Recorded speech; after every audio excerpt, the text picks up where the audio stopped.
Hey there, G3XE here, and today I'm going to be talking about my first couple games of Warhammer 40,000 8th edition. Oh man, boy, I love this new edition. It seemed like they honed in exactly to my thoughts on 7th edition and changed a bajillion things, and I'm far more pumped to play it as I've been focusing more on Age of Sigmar lately. Now I'm back with 40k, and I'll be juggling them both, but quick note: this is one of the first big models I painted. It came in the Dark Vengeance starter set. That was my first Warhammer purchase, and I've always been very proud of the paint job. Because it was I think one of the first painted models I was proud of painting, and her name is Shelby the Helby because it's a Hellbrute. And one of the awesome things about this edition is that Shelby doesn't get blown up in the first turn anymore and not do anything. Shelby kicks butt. Like, Shelby will wreck you, wreck face. So let's just go down the way. I'll try and do this pretty quick. So I'm gonna start with all the good things. Then I'm gonna end with, or not end, but I'm gonna start with all the good things. Do two little problems or little small complaints, and then I'll end out with my overall. So. Good things. Power level. Love power level. I honestly don't see for the foreseeable future me ever playing with points again. Power level all the way. I'm a casual gamer. I don't like all the fine detail math that is involved with list building, and I don't judge anyone who does. I mean, that's awesome. I just love power level and love that I don't have to do too much, and I have friends who will just play power level as well, so man, I am heading down that path and not looking back. I love all of the ways that the phases have changed. Movement phase, very simple change, but you run in the movement phase, just saves you an extra dice roll and having to move your model twice, right? Shortens the game. Having movement characteristics is awesome. Shelby over here gets to move 8 inches. I really think it adds to the tactics. Psychic phase, so much easier. It's just like AOS except with Perils of the Warp. I'm going to have another video about what I think of the Chaos Psychic powers.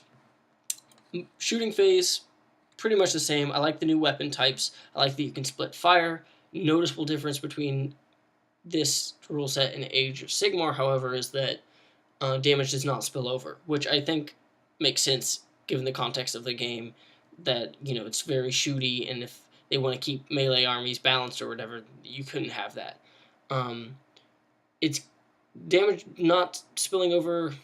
I don't have a problem with it at all, but I do lament a little bit because I really like in Age of Sigmar the fact that one hero with a big sword can be chopping through waves of enemies, and it really makes them feel very heroic. But maybe that's specific to Age of Sigmar, and maybe it's good to keep them separated. Combat, charging and fighting, awesome. I love the alternating combat from AOS. I really like that the charging units go first, and then you start alternating. I think it definitely helps melee armies get a seat at the table in a shooting, what was a formerly shooting only, essentially game. And so that's really awesome. And I, as a Chaos player as well, I mean, that's like if my Hellbrute charges into you, Shelby gets in there, she's going first, and she is going to lay the smackdown, right? I mean, this is strength 6, I want to say. I need to look at it again. Times 2. I mean, we're talking about strength 12, Hellbrute fist attacks. And I think they do 3 damage each and all that, so it's pretty awesome. Morale phase makes so much more sense. Why would a unit have the same chance of falling back if taking 1 casualty from a stray las gun shot than if they took 10 casualties from a flying hive tyrant? I think that it's both simpler and makes more sense narratively and in a simulation type deal, which is a rare occurrence, I think, in game design. Usually, if you want to be more like a simulation, you have to get more more dice rolls and more math and everything, but no, the morale thing is a beautiful little mechanic. I love it. I loved it in Age of Sigmar, and I love it in 40k. So that's all the phases. I love this new edition of the game. Great time for anyone to get into it. And if you haven't already, download the 12-page battle primer from the GW website. It's free. Core rules. See for yourself. Little complaints. Cover. Right now, if your whole unit is entirely within a terrain feature, it gets a +1 to its cover save. That's all well and good. However, if there's something like a fence, if there is, sorry, Shelby? If Shelby's behind a fence, but it's not actually a piece of terrain, and you're shooting at her from the point of view of the camera, she doesn't get a cover save because she's not actually in a terrain feature. She's just behind something. And so it kind of doesn't make sense. Like, you could literally see that much of Shelby and fire full ballistic skill, full everything at her. Because she's not in a terrain feature. I know people shouldn't be doing house rules already, but I think at least in my mind, a quick fix would be units that are wholly obscured, wholly partial. That doesn't make sense, but when the entirety of a unit is partially obscured by a terrain feature, they should also get cover save, right? So if there is a unit of 5 little dudes and only one of them's behind the fence, they don't get a cover. If all 5 of them are behind the fence, but you can see their heads poking out, they do get a cover. Shelby's all one unit, so boom, Shelby gets a cover save, or gets a +1.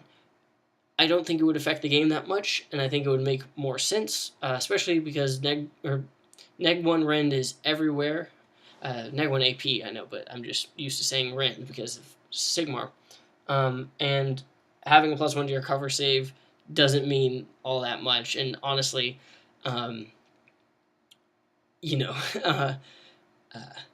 because things, can punch through walls and stuff now, I think it's a good change.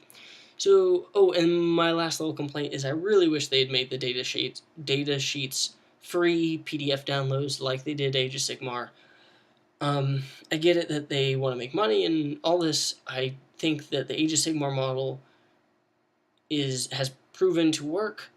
They would know, obviously, what their financials say, but I am far more...